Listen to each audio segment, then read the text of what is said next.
This is Francie with Finding Joy, and it is Saturday, and I am on my way to the beach. I have a 3-day weekend. Unfortunately, Monday I have a doctor appointment. I don't even know if I want to tell you that story because I didn't want it to take away from my day off because I got other things to do. But long story there. Not long, just an irritating one. Forecast calls for rain, and it's very cloudy. And I really wanted to go to Fort DeSoto Park, and I really had debated going to the Shell Key Preserve. And they have a higher forecast for rain over in that city than Sarasota does. At least through 10 o'clock this morning. But the low tide is this morning, so that's what makes it compelling to go to the beach now versus after the rain, because the tide will be in. But on Shell Key Island, there's probably still shells to find. So you can go out there at different times. There was a 10 o'clock ferry, which I thought I wanted to be on the 10 o'clock ferry, right? Well, that's forecast for thunderstorms.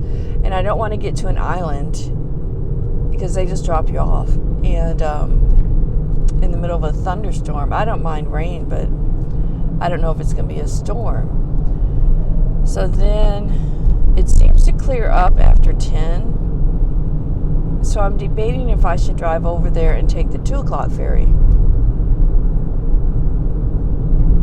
I don't know. I'll try to get some videos of my shelling. If it rains, I'll have to keep my phone up because I just use my phone for my camera. Nothing fancy. So Friday, I ended my day it was very stressful. I ended it in tears, which happens a lot. But I've also had days that have ended well. So it's just a mix of both in the teaching profession and probably any profession. Stressful times for sure. As now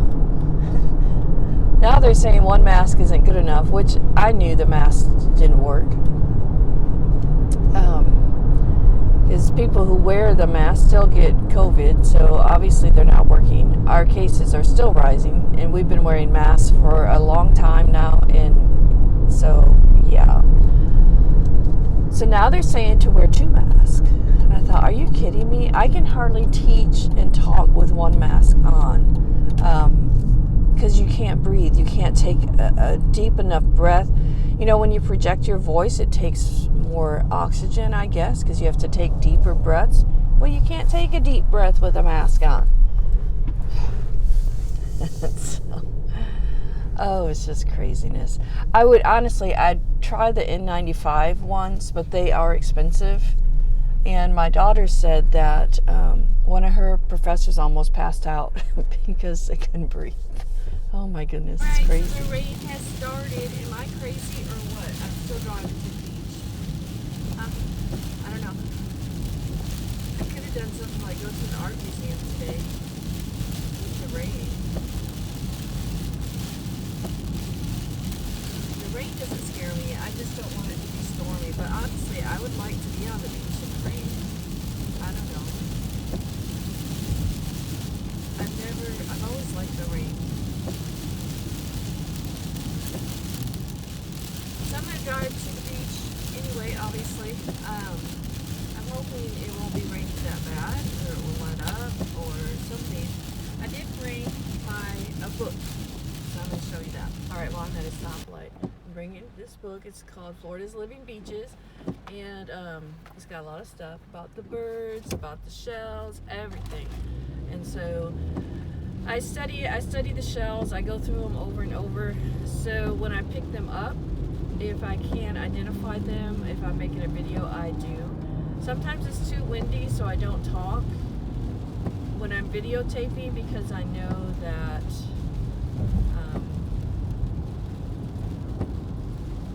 you're not going to hear me in the wind. I get so irritated when I watch YouTube videos and the wind is so strong. One, I can't hear the people, and it's just an irritation. It is a huge irritation, and I don't want that in my videos. I've had some where the wind's in the background. I would love the waves to be in the background, but sometimes the wind is just horrible. And I think today is going to be a day that I'm not going to be able to talk while I am shelling. We'll see what today happens, how it unfolds. So there'll be another video of my shelling because this video will be too long. But I'll tell you about my little doctor appointment situation. So I had an appointment at 3:15. That's why I don't like these things. Okay, I had called, it's my ankle, it's workman's comp. I had called, at first I had canceled the appointment because he wants to make inserts for me to help with my pain, but workman's comp is not going to pay for inserts. So I'm like, okay, then I'm done, we're done. I'm just gonna have this pain in my foot. It's not the worst thing that could happen to me in life, so I'll just deal with it. So, I canceled the appointment. Then workman's comp, they always send you this threatening letter. You missed your appointment, you need to make one in the next 15 days, blah, blah, blah. I'm like, why?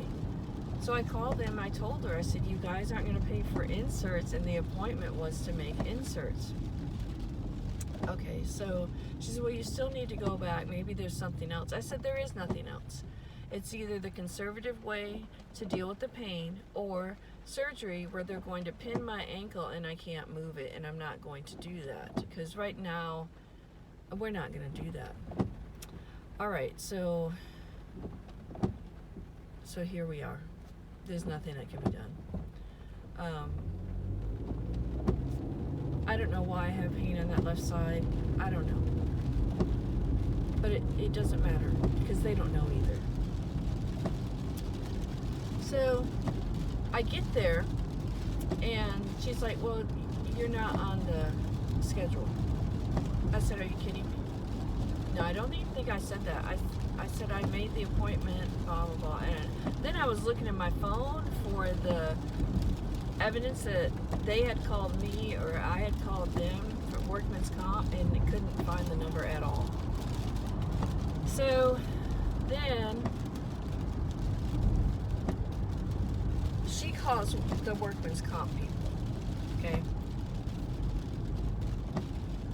I got my morning coffee. This is cheaper than Starbucks. And actually it doesn't give me heartburn like coffee does. I can't drink coffee anymore. And my heartburn gets really bad. Okay, so she calls workman's comp and they're talking back and forth, and I'm standing there hearing the conversation. And workman's comp is telling her to put me in. There is an opening at 3:15. And she's like, well, are you going to want to go to tell the doctor? And I'm thinking, I must be the last appointment, and he must be ready to go. Or he knows that, you know, he can close out for the day and get out earlier. Something. And anyway, she had talked about telling him, and I could tell that he was going to be annoyed. So she gets off the phone and she's like, well, we have a 3:15. And of course, I'm on the verge of tears because I'd already been upset from work. And I said, and everybody's going to be mad at me because you're going to put me in. She said, oh, no, that, you know. And I'm thinking, yeah, I just heard you. I was standing right here. So I agree. I go ahead and agree. But the doctor's already going to be irritated, see? And so why would a doctor want to listen to me? He's irritated. All right. So she puts me in the book for 3:15. And I don't think it was 10 minutes. She calls me up and says, the doctor was wondering if you could come in at 8 Monday morning. Really? And my reaction was, no, I can't, because I'm thinking I have to work, right? I forgot it was a holiday. And I said, thank you. And because I was, at that time, I was really on the verge of tears, and I can't talk. So I go to the Jeep, and I'm sitting there, and I think, oh my word, I can come Monday. But I really don't want to, because what if I want to go to the beach? All right, so I go back in, and the lady I've been talking to, she's not there. And another lady comes up, and I said, well, where's the lady I was talking to? And she's not here. I said, did she go home for the day? Because I didn't want to explain the whole thing to a new person. And she said, no, can I help you? And I said, well, she wanted me to come back at 8 Monday morning, but I didn't think I could, and I just realized I don't have to work, so I guess I can. And she sits down at the computer, and she says, is 8:15 okay? I said, well, what happened to the 8? It doesn't matter, it's just, but I'm like, did somebody take that appointment that fast? And she said, well, I'll put you at 8. I said, it's okay, but she did. She put me at 8. And I was very calm and somber, because I was on the verge of tears. So anyway, I leave. And I'm thinking, great, now I can't even go to the beach Monday morning. Or if I do, it's going to be later. So then I call Workman's Comp, because I'm like, did I imagine this whole phone conversation? I was driving when I was talking to her. I had to park at home. She told me the address, a little piece of paper in the car, wrote it out. I remember distinctly everything. So I finally get a hold of her, and I get a hold of the person who made the appointment at 3:15. And she said, yes, I made the appointment at 3:15, and she was irritated as well. And I thought, well, good night, then I am not crazy. But I hate that, because they make you feel like you're the one in the wrong, and they have to be inconvenienced because you showed up for an appointment. And I wasn't rude. I was upset, but mostly probably because of how my day went, not because you get there and you can't go to your appointment. Because like I said, I really don't think they can do anything for me at this point. You know what? I'm crossing the bridge now, going into a dense grayness. Oh my goodness. This is all gray everywhere. Kind of scary. But there's people out walking. They're walking on their bridge. They're doing their time. Some don't have raincoats. Some have umbrellas. So I bet there will be people at the beach. Which means it's probably not a crazy thing to go to the beach in the rain. You can't see as far because of the clouds. The clouds are right here. In the midst of clouds, we're going to the beach, right? I watched this video on Fort DeSoto Park. I want to go camping there, but it's always booked. And then I think I just need to go for the day. So, and tomorrow the forecast for rain is even worse. So I can't go tomorrow either. I'm going to have to craft or something. I'm getting ready to make candles out of some of the shells I have. I have the scents. I just need to get the wax in probably an old pan from Goodwill to melt the wax. So, yeah, I'm going to make some candles. I figure if I get enough stuff made, maybe one day I can have a little booth at some of these places I've seen. We'll see. If I could get it going, I got to get a lot of stuff made, though. Because people will, like if there's a flea market on the beach in Bradenton on Wednesdays and Sundays. I couldn't do the Wednesdays. But that's where people buy souvenirs when they go to the beach. So if I've made stuff out of shells from the beach, there you go. I could probably even sell the Florida Fighting Conchs for like $2. Because you can't find them on that beach in Bradenton. You can just find broken ones. So, anyway, I just wanted to talk. My week, I've had stressful days and unstressful days. I do have a student that's been coming after school. She's come 3 times, I think. And I think it's going to become a pattern. Friday she showed up, but I told her I had a doctor appointment, so I had to leave really quick. But she comes and she sits there like she's working on her stuff. She asked if she can work on her missing work, and I'm like, that's fine. And then she starts talking to me. She's really intrigued that I lived in Africa when I was a teenager. And because she says, I'd like to go, but it's kind of scary. traveling. I said, yeah. I said, now in my adult life, I went over to Africa twice by myself through the airports, and that was stressful. When you're leaving your own country, oh my goodness. You get out of your own country. I didn't feel so scared in London, but though I tell you what, when I went to Europe, London was the place that they searched me 2 or 3 times. I was in tears by the time that was over. It's my anxiety. Yeah. All right. So it's, I think about her coming to my room and talking to me, and that makes you feel good because you're building a relationship, right? So there's good things happening.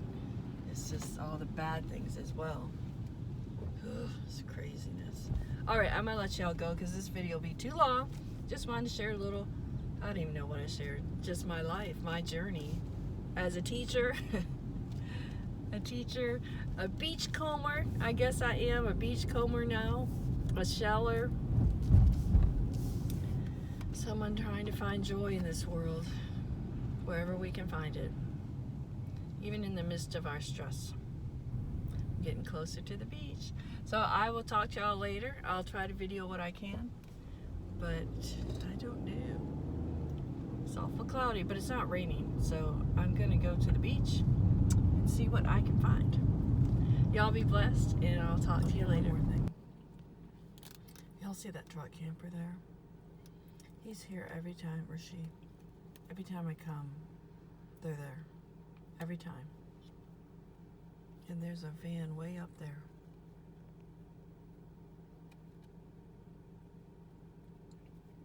Either they get here at 6 o'clock in the morning, or they're staying the night. I don't know. I wouldn't think you could park overnight here. Anyway, there's the grayness of my beach.